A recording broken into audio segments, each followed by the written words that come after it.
আল্লাহর সাহায্য, আল্লাহর সাহায্য পাওয়ার কিছু উপায় আছে। আল্লাহ তো এমনিতেই সাহায্য করতেছে আমাদেরকে, আমরা বুঝি না, আমরা জানি না। মহান রব্বুল আলামিন কন্টিনিউ আমাদের সাহায্য করতেছে। আমরা এই যে খাচ্ছি 3 বেলা, এই খাবার কোত্থেকে আসে? আমরা যে আরামে ঘুমাতে পারতেছি, এই ঘুম একটা নিয়ামত, রহমত। এই সাহায্য আল্লাহ পাক কে করতেছে? আল্লাহ পাক করতেছে। আমরা হাঁটতেছি, চলতেছি, কথা বলতেছি, পোশাক পরতেছি, বাচ্চা কাচ্চা নিয়ে খুব আরামে এসে জীবন কাটাচ্ছি। এগুলো কি আল্লাহর সাহায্য নয়? তারপরে আরও সাহায্য আল্লাহ পাক করবেন যদি আপনি 9টি জায়গায়, এই 9টি জায়গায় আল্লাহর কাছে চাইতে পারেন, কাঁদতে পারেন, কাঁদবেন, কাঁদলে আল্লাহ পাক দেয়। 9টি জায়গায় যদি কাঁদা যায় তাহলে আল্লাহ পাক খুব খুশি হয়, খুব পছন্দ করে এবং আপনার জন্য মহান রব্বুল আলামিন খুব শীঘ্রই সাহায্য পাঠিয়ে দেবেন। নাম্বার 1, 1 নম্বর হচ্ছে একাকিত্ব। আল্লাহকে স্মরণ করে কাঁদা। আপনি যখন একা, কেউ নেই, সেই একাকিত্ব অবস্থায় আল্লাহকে স্মরণ করুন। স্মরণ করে একটু চোখের পানি ফেলে দেন, ইনশাআল্লাহ তাআলা আপনার গায়েবী সাহায্য চলে আসবে। গুনাহ স্মরণ করে অনুতপ্ত হয়ে কাঁদা। গুনাহ স্মরণ করে যদি কেউ অনুতপ্ত হয়, মহান রব্বুল আলামিন সবচাইতে বেশি খুশি হন। বলা হয়েছে যে কোনো মাতা যদি তার হারানোর সন্তানকে ফিরে পায় তাহলে যতটুকু খুশি হয়, আল্লাহ পাক তার চেয়ে বেশি খুশি হয় যখন তার গুনাহগার বান্দা অনুতপ্ত হয়ে আল্লাহর কাছে কাঁদে।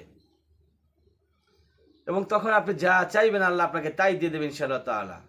পরীক্ষার হলে বসে কাঁদা, পরীক্ষার হল, টেনশন, এটা টেনশনের জায়গা, ওই সময় আপনি কাঁদবেন, আল্লাহ পাক আপনাকে সাহায্য করবে। সিজদার মধ্যে কাঁদা, সিজদা একটা গুরুত্বপূর্ণ জিনিস। এই জায়গায় যদি কেউ কাঁদতে পারে তাহলে সে জীবনে কামিয়াব হয়ে যাবে। আমাদের সেজদায় গেলে কান্না আসে না। আমরা যখন সেজদায় যাই তখন আমাদের কান্না আসে না। আপনি যদি সেজদায় গিয়ে কান্না করতে পারেন, আপনি ইনশাআল্লাহ তাআলা কামিয়াব হয়ে যাবেন, আপনার জীবন পাল্টে যাবে, আপনার জীবন পাল্টে যাবে ইনশাআল্লাহ তাআলা। এগুলো কিন্তু গাল গল্প না। আমরা যে কথাগুলো বলতেছি এই কথাগুলো 100% true, believe it or not. আপনি বিশ্বাস করেন বা নাই করেন, দুনিয়ার সকল কিছুর ক্ষমতা হচ্ছে আল্লাহ তাআলা। আপনার যত কিছু আছে, যত সাহায্য, যত আপনার প্রয়োজন, যত আপনার চাওয়া, সব কিছু মিটানোর ক্ষমতা একমাত্র আল্লাহরই, আর কারো নাই। এটা বাদ দিয়ে যদি আপনি অন্য কোনো চিন্তা করেন যে আল্লাহ ছাড়াও দেওয়ার কেউ আছে, শিরক, বিশাল বড় পাপে পতিত হবেন, যেই পাপের গুনাহ আল্লাহ পাক ক্ষমা করবেন না। অতএব আল্লাহ অবশ্যই দিবেন। আপনি সেজদায় যান, গিয়ে কাঁদুন, দেখুন, একবার সেজদায় যদি কাঁদতে পারেন আপনার জীবন পাল্টে যাবে ইনশাআল্লাহ তাআলা। 5 নাম্বার, কবরস্থানের পাশ দিয়ে কাঁদা, কবরস্থানের পাশে গিয়ে কাঁদা। কবরস্থানে যাবেন, কবর জিয়ারত করবেন, সেখানে গিয়ে কাঁদবেন, সেই মৃত ব্যক্তিদেরকে স্মরণ করবেন। তাদেরকে যদি আপন ব্যক্তি হয়, তাদেরকে যদি আপনি স্মরণ করতে পারেন অন্তর থেকে, অটোমেটিক কান্না চলে আসবে। আর সেই কান্না আল্লাহ পাক খুব পছন্দ করেন, খুব ভালোবাসেন। তাহাজ্জুদের সময় কাঁদা। 6 নাম্বার, ভোর রাত। এটা পৃথিবীর সকল আলেম, মুহাদ্দিস, মুফতি সবাই একমত যে ভোর রাত তাহাজ্জুদের টাইমে যদি আপনি কাঁদতে পারেন তাহলে সেই কাঁদা আপনার বিফলে যাচ্ছে না।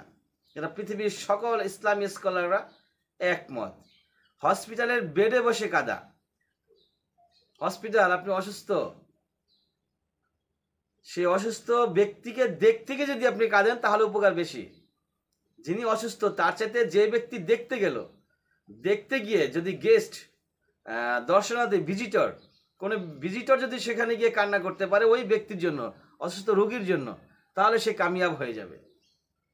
তাহলে আমরা রোগী দেখতে যাব, রোগীদেরকে দেখে কান্না করব। আবার ওই কিছু পলিটিশিয়ান আছে, মাফ করবেন, সেই পলিটিশিয়ানরা আবার দেখবেন যে তাদের নিজস্ব পলিটিক্সটাকে ডেভেলপ করার জন্য বিভিন্ন হসপিটালে গিয়ে লোক দেখানো কান্না কেঁদে থাকেন। সেটা আল্লাহ পাক বুঝবেন যে কোনটা লোক দেখানো কান্না আর কোনটা লিগেল কান্না। এগুলা আপনারা এড়িয়ে চলবেন। লিগেল অরিজিনাল কান্না কাঁদবেন। গোপনে যাবেন হসপিটালে, রোগী দেখবেন, তাদেরকে সাথে কথা বলবেন, তাদের আবেগ বোঝার চেষ্টা করবেন, তাদের দুঃখ কষ্ট বোঝার চেষ্টা করবেন এবং সেজন্য তারপর তাদের জন্য দোয়া করবেন আর কাঁদবেন। ইনশাআল্লাহ তাআলা আল্লাহ পাক আপনার প্রতি খুশি হয়ে যাবে, আপনাকে আল্লাহ পাক গায়েবী সাহায্য প্রেরণ করবেন ইনশাআল্লাহ তাআলা।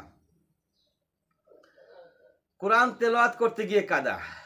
কোরআন তেলাওয়াত করবেন, কোরআন তেলাওয়াত করে হাত উঠাই আল্লাহর কাছে মোনাজাত করবেন। কোরআন তেলাওয়াত যখন করবেন তখন আপনার মন নরম থাকে, আল্লাহ পাকের নরম থাকে। ওই সময় হাত উঠান আল্লাহর কাছে, কাঁদেন, কাঁদতে থাকেন, ইনশাআল্লাহ তাআলা মহান রব্বুল আলামিন আপনার কান্নাকে বিফলে ফেলাবেন না। এবং আপনি যখন বিপদে পড়বেন, লাস্ট নাম্বার 9 নাম্বার, আপনি যখন বিপদে পড়বেন, সেই বিপদ থেকে উদ্ধার পাওয়ার জন্য সে একাকিত্বভাবে গোপনে আল্লাহর কাছে কাঁদেন। গোপনের কাদা, একাকিত্ব কাদা, সেজদায় গিয়ে কাদা, এই জিনিসগুলো আল্লাহর কাছে খুব পছন্দের। অর্থাৎ আল্লাহ চায় যে তুমি বান্দা, তুমি একা আমার কাছে আসো, আমি তোমাকে ভালোবাসি, তুমি আমাকে ভালোবাসো একা, লোক দেখাইও না। রাস্তায় যখন আপনি কান্না করবেন, অফিসে, হসপিটাল, বিভিন্ন মজলিসে, তখন সেটা লোক দেখানো হতে পারে, হয়ে যেতেও পারে, বলা যায় না। বাট আপনি যখন একা থাকবেন, চুপচাপ, কেউ নাই আপনার সঙ্গে, ওই টাইমে যদি আপনি কাঁদেন, তাহলে এই কাদাটা অবশ্যই আপনার আর আপনার রবের মাঝখানেই হচ্ছে, আর কারো কাছে হচ্ছে না। তো সেজন্য এই একাকিত্ব অবস্থায় যদি আপনি কষ্ট নিয়ে, দুঃখ নিয়ে আল্লাহর কাছে দুঃখগুলা স্মরণ করতে পারেন কান্না জড়িত হৃদয়ে, তাহলে আল্লাহ পাক অবশ্যই আপনার জন্য গায়েবী সাহায্য প্রেরণ করবেন। ওয়া আখির দাওয়ানা আলহামদুলিল্লাহি রাব্বিল আলামিন।